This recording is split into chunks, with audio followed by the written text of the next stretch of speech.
వక్రించిన గ్రహాలు రెండు విధాలుగా పనిచేస్తాయండి. ఏ గ్రహమైనా అంతే, అది వక్రించిన గ్రహం కూడా అంతే. కానీ వక్రించిన గ్రహము నార్మల్గా ఉండే స్థితి కంటే కూడా వక్రించినప్పుడు దాని తీవ్రత ఎక్కువ ఉంటుంది. అది బలమైనా సరే, బలహీనత అయినా సరే, అంటే పాజిటివ్ అయినా నెగిటివ్ అయినా.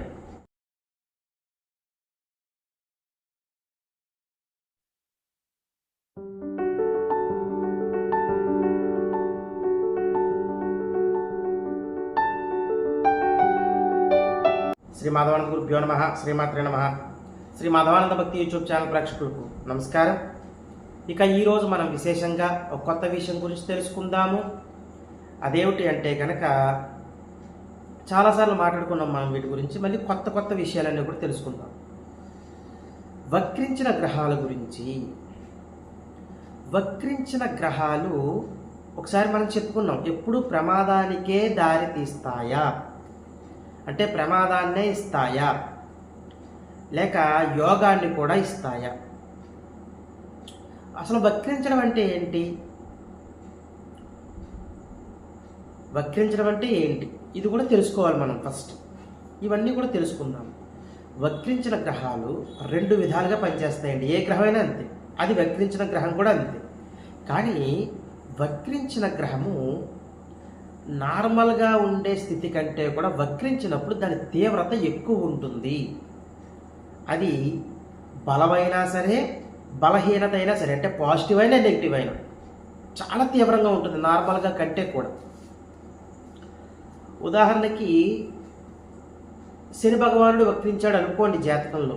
శని భగవానుడు అంటే స్లో మూవింగ్ ప్లానెట్ అని చెప్పుకుంటాం మనం, అది అంత కామన్ థింగ్, అందరికీ తెలిసింది. కానీ ఏదైనా ఒక స్థానంలో వక్రించినప్పుడు చాలా స్పీడ్ రిజల్ట్స్ వచ్చేస్తాయి. అర్థమైందండి? ఇంకో గ్రహం తీసుకోండి, ఏదైనా ఒక గ్రహం వక్రించింది, గురువు వక్రించాడు అనుకుందాం. ఆయన వక్రించినప్పుడు పాజిటివ్ వేలో గురువు ఉన్నట్లయితే వక్రించినప్పుడు పాజిటివ్ రిజల్ట్స్ చాలా స్పీడ్గా వచ్చేస్తాయి. అదే గురువు వక్రించి నెగిటివ్గా ఉన్నట్లయితే నెగిటివ్ రిజల్ట్స్ కూడా చాలా స్పీడ్గా వస్తాయి. ఇక్కడ ఇది మీరు అర్థం చేసుకోవాల్సిన ఒక పాయింట్. తర్వాత మనకి రాహుకేతులు ఎప్పుడు వక్రించే ఉంటారు. అవి ఛాయాగ్రహాలు పక్కన పెట్టేయండి. అవి కాకుండా మనకి 7 గ్రహాలు ఉన్నాయి మొత్తం. 7 గ్రహాల్లో రవిచంద్రులు ఇద్దరు కూడా వక్రగతులు లేవు, వక్రించడం అంటూ ఉండవు రవిచంద్రులకి. ఆ రెండు కూడా పక్కన పెట్టేసేయండి. అంటే 9 గ్రహాల్లో 4 గ్రహాలు పక్కన పెట్టేసి ఇక మిగిలిన 5 గ్రహాలు కూడా వక్రిస్తాయి. అది వక్రించిన పొజిషన్ని బట్టి, ఆ స్థానాన్ని బట్టి లగ్నాత్తు దాని యొక్క రిజల్ట్ ఉంటుందా జాతకుడికి. ఇక్కడ గమనించాల్సింది ఏంటంటే పాజిటివ్ అయితే విపరీతమైన పాజిటివ్ రిజల్ట్స్ ఉంటాయి, నెగిటివ్ అయితే అంతే స్పీడ్గా నెగిటివ్ రిజల్ట్స్ ఇచ్చేస్తాయి వక్రించిన గ్రహాలు. ఇప్పుడు నేను చెప్పేది వక్రించిన గ్రహము యోగాన్ని ఎప్పుడు ఇస్తుంది, స్పీడ్ రిజల్ట్స్ అధికమైన యోగాన్ని ఎప్పుడు ఇస్తుంది అన్న అంశాలన్నీ కూడా ఒక్కొక్కటి మనం చూద్దాం ఒకసారి. ఏదైనా గ్రహం వక్రించింది అంటే కనుక అది ఖచ్చితంగా పాజిటివ్ రిజల్ట్స్ ఇస్తుందా ఇవ్వదా అని ఎలా చెప్పచ్చు? మినిమం బేసిక్ పాయింట్ ఇది. మొత్తం చెప్పకపోయినప్పటికీ కూడా ఒక 50% అది పాజిటివ్ రిజల్ట్స్ ఇస్తుంది అని చెప్పేసేయచ్చు. 50% అది పాజిటివ్ రిజల్ట్స్ ఇస్తుంది అని చెప్పేయచ్చు. ఎలా చెప్పచ్చు అంటే కనుక మీ జాతక చక్రంలో ఏదైనా వక్రించిన గ్రహం ఉన్నప్పుడు ఆ వక్రించిన గ్రహాన్ని చంద్రుడు చూడాలి. మీ యొక్క చంద్రుడు చూడాలి. ఎలా చూస్తాడు చంద్రుడు? సప్తమ దృష్టితో చూస్తాడు ఆయన. అంటే వక్రించిన గ్రహము చంద్రుడికి సమసప్తకాల్లో ఉండాలి, రెండు కూడా సమసప్తకాల్లో ఉండాలి. సింపుల్. చంద్రుడు ఆపోజిట్ స్థానంలో వక్రించిన గ్రహం ఉంటే అది శుభ ఫలితాలను ఇస్తుంది. ఆ స్థానం ఏమవ్వాలి? ఆ స్థానము ఏమవ్వాలి? మీకు వక్రించిన గ్రహము ఎప్పుడూ కూడా లాభస్థానంలో ఉండాలి. వక్రించిన గ్రహం ఎప్పుడు కూడా లాభస్థానంలో ఉండాలి. అర్థమైందండి? అప్పుడు చంద్రుడు ఎక్కడి నుంచి చూస్తాడు? పంచమ స్థానం నుంచి చూడడం జరుగుతుంది. అప్పుడు ఆ వక్రించిన గ్రహం ఎప్పుడైతే చంద్రుడి చే చూడబడతాడో అధికమైన పాజిటివ్ రిజల్ట్స్ చాలా తీవ్రంగా ఇస్తారైనా. మంచిదే కదా, ఎంత తీవ్రంగా ఇచ్చినా మంచి ఫలితాలే కదా ఇచ్చేది. తీవ్రంగా ఇవ్వనివ్వండి. చంద్రుడు ఎప్పుడూ కూడా చూడాలి వక్రించిన గ్రహాన్ని. అయ్యా మాకు చంద్రుడు చూడట్లేదండి అన్నప్పుడు కనీసము ఒక లాభస్థానంలో వక్రించిన గ్రహం ఉన్నప్పుడు ఆ గ్రహాన్ని, ఇంకా వక్రగతి లేని గ్రహం ఏంటి మనకి, చంద్రుడికి వక్రగతి లేదు, తర్వాత సూర్యుడికి, రవికి. రవిగ్రహం కూడా లాభస్థానంలో ఉన్న ఈ వక్రించిన గ్రహాన్ని చూడాలి. ఎప్పుడు చూస్తాడు ఆయన? ఆయన పంచమ స్థానంలో ఉన్నప్పుడు చూస్తాడు. ఆయన కూడా సప్తమ దృష్టే ఉంటుంది. చాలా చాలా మంచి ఫలితాలు ఉంటాయి ఈ వక్రించిన గ్రహం వల్ల. నేను అక్కడ పంచమ స్థానంలో రవి, పంచమ స్థానంలో చంద్రుడి గురించి మాట్లాడట్లేదు. అక్కడ మంచివా చెడ్డవాడది అది వేరే కంటెంట్. మళ్ళా ఇక్కడ వక్రించిన గ్రహము యోగాన్ని ఇస్తుంది జాతకుడికి. అర్థమైందండి?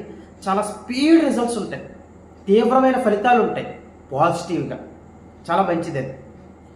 తర్వాత లాభస్థానం అయిపోయింది. ఫస్ట్ ఎప్పుడు కూడా వక్రించిన గ్రహం లాభస్థానంలో ఉండాలండి. వక్రించిన గ్రహాలకి పవర్ఫుల్ స్థానం ఏంటి అంటే లాభస్థానము. క్లియర్ అయిందా పాయింట్? అయిపోయింది. తర్వాత ఎప్పుడూ కూడా వక్రించిన గ్రహం యోగాన్ని ఇస్తుంది అని ఎప్పుడు చెప్తామంటే, ఆ వక్రించిన గ్రహం లాభస్థానం అయిపోయింది, లాభాలు క్లియర్. ఇప్పుడు మనం యోగము అంటున్నాము, ధనము అంటున్నాము, ధనయోగము అంటున్నాము, అంటే ధనస్థానం కూడా తీసుకోవాలి కదా.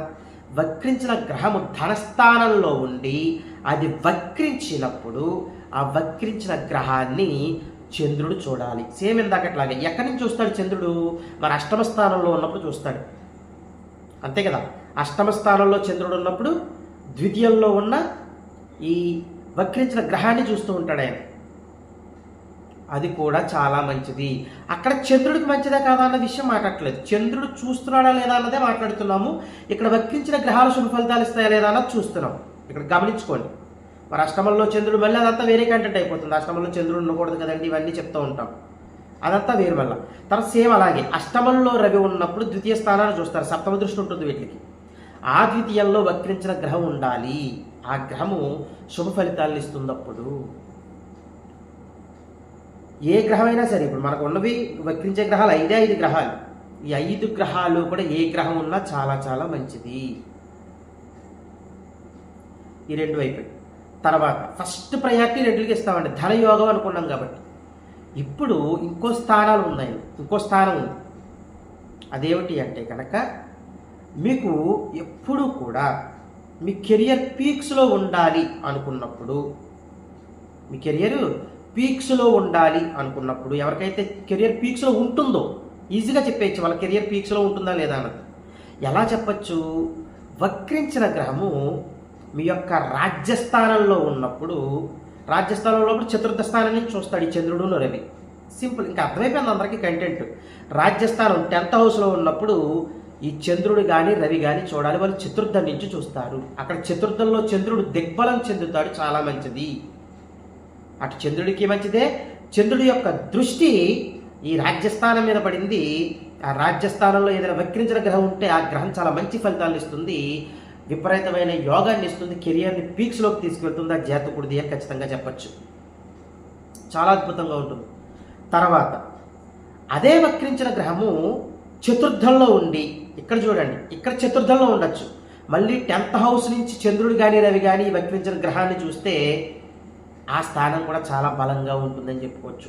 వీళ్ళు విదేశాలకు వెళ్ళడము, విదేశాల్లో కోట్ల రూపాయలు సంపాదించుకోవడము, విదేశాల్లోనే పెట్టుబడులు పెట్టి వ్యాపారాలు చేయడము, ఇలాంటివన్నీ కూడా జరుగుతాయి ఈ జాతకులకి. అంటే ఉన్న ప్రాంతానికి చాలా దూరంగా ఉండి బ్రతుకుతారు ఈ జాతకులు, కోట్ల రూపాయలు సంపాదిస్తారు. ఇది కూడా ధనయోగంగానే వస్తుంది. చాలా సింపుల్ పాయింట్ క్లియర్ అయిపోయిందండి. మనం సుత్తి లేకుండా చెప్పేసుకున్నాం మొత్తం కంటెంట్ అంతా. ఎప్పుడూ కూడా వక్రించిన గ్రహాలు ఎక్కడెక్కడ ఉండాలండి? ద్వితీయంలో, లాభస్థానాలు. ఎప్పుడు నేను ద్వితీయ లాభస్థానాలు చెప్తాను. ఇప్పుడు ధనయోగాలు చెప్తున్నప్పుడు ఈ 2 యోగాలు ఎక్కువ, ఈ 2 స్థానాలు ఎక్కువ చెప్తాను. మరి ధనస్థానం పేరే అది కదా, ధనాన్ని ఇచ్చే స్థానము. లాభస్థానం లాభాలు ఉండే స్థానము, పలుకుబడి చూపించే స్థానము, పలుకుబడి వ్యక్తులతో పరిచయాలు చూపించే స్థానము, మన డబ్బు ఎలా సంపాదిస్తాము అనేది చూపించే స్థానము. ఇవన్నీ కూడా లాభస్థానాన్ని చెప్పుకుంటాము. కాబట్టి ఈ 2 మెయిన్ మనకి. అక్కడ వక్రించిన గ్రహాలు ఉండి చంద్రుడిచే లేదా రవిచే చూడబడాలి. అయిపోయింది. తర్వాత చతుర్థంలో వక్రించిన గ్రహాలు ఉన్నప్పుడు చంద్రుడు రవి చూడాలి. లేదు 10th హౌస్లో వక్రించిన గ్రహాలు ఉన్నప్పుడు చంద్రుడు రవి ఆ 10th హౌస్లో ఉన్న వక్రించిన గ్రహాలను చూడాలి. ఎప్పుడు చూస్తారు? వాళ్ళు చతుర్థంలో ఉన్నప్పుడు చూస్తారు. అక్కడ చతుర్థంలో వక్రించిన గ్రహాలు ఉన్నప్పుడు 10th హౌస్లో ఉన్నప్పుడు చూస్తారు. వాటికి సప్తమ దృష్టే ఉంటుంది కాబట్టి ఇలా ఉన్నప్పుడు ఆ వక్రించిన గ్రహం యొక్క మహర్దశ జరుగుతుంటే లేదా అంతర్దశ జరుగుతుంటే వాళ్ళకి విపరీతమైన యోగం కలిసి వస్తుంది అని చెప్పుకోవచ్చు. అర్థమైందండి? మహర్దశ జరగడం అన్నది ఒక అద్భుతం. కనీసం అంతర్దశ అయినా జరగాలి. అంతర్దశలో కూడా చాలా మంచి ఫలితాలు ఉంటాయి, అది కూడా తీసిపడేక్కర్లా. అర్థమైందండి? ఇలాగ జరుగుతున్నప్పుడు ఆ జాతకుడికి రాజయోగం పడుతుంది అని చెప్పచ్చు. సింపుల్ పాయింట్ ఇది. మనం 4 స్థానాలు తీసుకున్నాం. ఈ 4 స్థానాల్లో వక్రించిన గ్రహాలు ఉండడం చాలా మంచిది. జాతకుడికి ఉన్నప్పుడు మాత్రమే చంద్రుడు కానీ రవి కానీ చూడాలి. అప్పుడే ఈ వక్రించిన గ్రహం రాజయోగాన్ని ఇస్తుంది అని చెప్తాం. లేదంటే ఇంకా వక్రించిన గ్రహాన్ని స్టడీ చేయాలంతే. స్టడీ చేయకుండా బ్లైండ్గా ఎప్పుడు చెప్పేయచ్చు, ఒక థంబ్ రూల్ లాగా, అంటే బట్ట గుర్తుగా ఎప్పుడు చెప్పేయచ్చు అంటే కనుక చంద్రుడు కానీ రవి కానీ చూస్తుంటే ఇంకా వక్రించిన గ్రహం మంచి ఫలితాలు ఇస్తుంది అని చెప్పేసేయచ్చు. 50% ఇచ్చేస్తుంది మంచి ఫలితాలు. ఇక మిగతా 50% ఆ వక్రించిన గ్రహం ఏ నక్షత్రంలో ఉంది, ఆ ఎన్ని డిగ్రీల్లో ఉన్నాడు ఆయన, ఇవన్నీ కూడా చూసుకుంటాము. అర్థమైందండి? ఇది క్లియర్ కట్ మీకు కంటెంట్ పాయింట్. ఇప్పుడు వక్రించిన గ్రహాలు ఉండి మీ జాతకంలో కొంతమందికి గ్రహాలు ఎక్కువగా వక్రించేస్తూ ఉంటాయండి. ఇక్కడ ఇంకొకటి గమనించుకోవాలి, ఎక్కువ గ్రహాలు కూడా వక్రించకూడదు. జాతక చక్రంలో ఎవరి జాతకం అయితే వక్రించకుండా గ్రహాలు ఉంటాయో వాళ్ళు అదృష్టవంతులు అని చెప్పచ్చు. రాహుకేతులు పక్కన పెట్టండి, అవి ఎప్పుడు వక్రించే ఉంటాయి. అవి కాకుండా రవిచంద్రులు వక్రించరు కాబట్టి అవి రెండూ కూడా కాకుండా మిగతా 5 గ్రహాలు వక్రించకుండా ఎవరైతే జన్మిస్తారో వాళ్ళు చాలా అదృష్టవంతులు అని చెప్పచ్చు. వక్రించి ఉన్న గ్రహాలని ఈ చంద్రుడు కానీ రవి కానీ ఒకటో రెండో ఒక గ్రహం వక్రిస్తే తప్పేం లేదండి. చంద్రుడు కానీ రవి కానీ చూస్తే మంచి యోగమే. అలా కాకుండా కొంతమందికి 2-3 గ్రహాలు వక్రించేస్తూ ఉంటాయి. ఆ తీవ్రత చాలా ఇబ్బందికరంగా ఉంటుంది. ఆ జాతకులకి అలా వక్రించకూడదు. ఆ వక్రించినప్పుడు దానికి సంబంధించిన పరిహారాలు ఖచ్చితంగా చేసుకోవాలి ఆ జాతకులు. ఏమండి? ఇక ఎవరి జాతక చక్రంలో అయితే గ్రహాలు వక్రించి వాళ్ళకి వ్యతిరేక ఫలితాలు వస్తున్నాయో మీకు తెలిసిపోతుంది కదా, వ్యతిరేక ఫలితం వస్తుందో లేదా అన్నది మీకు ఆ గ్రహం మొదలైనప్పుడే మీకు అర్థమైపోతుంది. ఎవరికైతే వ్యతిరేక ఫలితాలు వస్తున్నాయో ఆ జాతకులు ఖచ్చితంగా చేసుకోవాల్సిన పరిహారాల దగ్గరికి వచ్చినట్లయితే మీరు ఏ గ్రహం వక్రించిందో చూసుకోండి. ఉదాహరణకి శని వక్రించాడా, శని భగవానుడు, కుజుడు వక్రించాడా, శుక్రుడు వక్రించాడా, బుధుడు వక్రించాడా, ఇవి చూసుకోండి. ఫస్ట్ చూసుకుని మీకు ఆ వక్రించిన గ్రహం ఏదైతే ఉందో నవగ్రహాల దగ్గరికి వెళ్ళండి. ప్రతి ఆదివారము చెయ్యాలి. వక్రించిన గ్రహం ఏదైతే ఉందో ఆ గ్రహం దగ్గర నుంచి మొదలు పెట్టాలి ప్రదక్షిణ.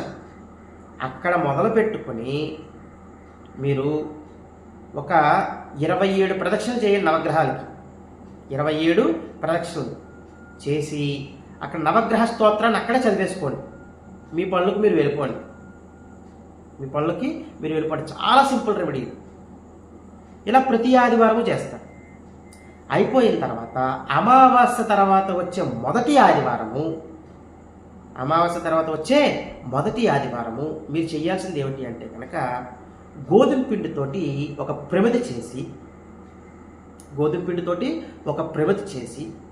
బియ్య పిండితోటి ఇంకొక ప్రమిది చేసి, గోధుమ పిండి బియ్య పిండి 2 ప్రమిదలు వస్తాయి చేసి, మీరు ఎక్కడైతే నవగ్రహాలకి ప్రదక్షిణలు చేస్తున్నారో ఆ ఆలయ ప్రాంగణంలో ఎక్కడైనా పర్వాలేదు, ఆలయ ప్రాంగణంలో నవగ్రహాల దగ్గరే చేయాలని లేదు, ఆలయ ప్రాంగణంలో ఎక్కడైనా పర్వాలేదు, ఉత్తరముఖంగా రెండిట్లోనూ కూడా నెయ్యి పోసి 3 ఒత్తులు వేసి దీపారాధన చెయ్యాలి. ఇలా అమావాస్య దాటిన మొదటి ఆదివారం చెయ్యాలి. ఇలాగ ప్రదక్షిణలు కామన్ చేసేసి కాలు కడుక్కున్నాక ఈ పరిహారం చేస్తారు. బియ్య పిండితో ఒకటి, గోధుమ పిండితో ఒకటి ప్రమిద చేస్తారు, నెయ్యి పోస్తారు, 3 ఒత్తులు వేస్తారు, దీపారాధన చేసుకుంటారు. ఆలయ ప్రాంగణంలో ఉత్తరముఖంగా వెలగాల దీపారాధన. ఇలాగ ఎన్ని ఆదివారాలు ఈ దీపారాధన చెయ్యాలండి అంటే కనుక 9 ఆదివారాలు చెయ్యాలి ఈ దీపారాధన. అమావాస్య తర్వాత వచ్చే మొదటి ఆదివారం అంటే 9 నెలలు, ఖచ్చితంగా 9 మాసాలు పడుతుంది. ప్రతి ఆదివారం కామన్ నేను చెప్పినట్టు చేస్తారు. ఇలా చేసుకుంటూ ఉండడం వల్ల వక్రించిన గ్రహాల వల్ల యొక్క వచ్చే ఇబ్బందులు తగ్గుముఖం పట్టి మీకు యోగం పడుతుంది అని ఖచ్చితంగా చెప్పచ్చు. ఖచ్చితంగా యోగం పడుతుంది. ప్రయత్నించి చూడండి ఒకసారి. ఇవన్నీ చేసుకుంటూ మీరు సంఘంలోనూ సమాజంలో మంచి పేరు సంపాదించుకుంటూ మీ కుటుంబ సభ్యులతో సుఖశాంతులతో జీవించాలని కోరుకుంటూ సర్వేజన సుఖనో భవంతు. శుభం.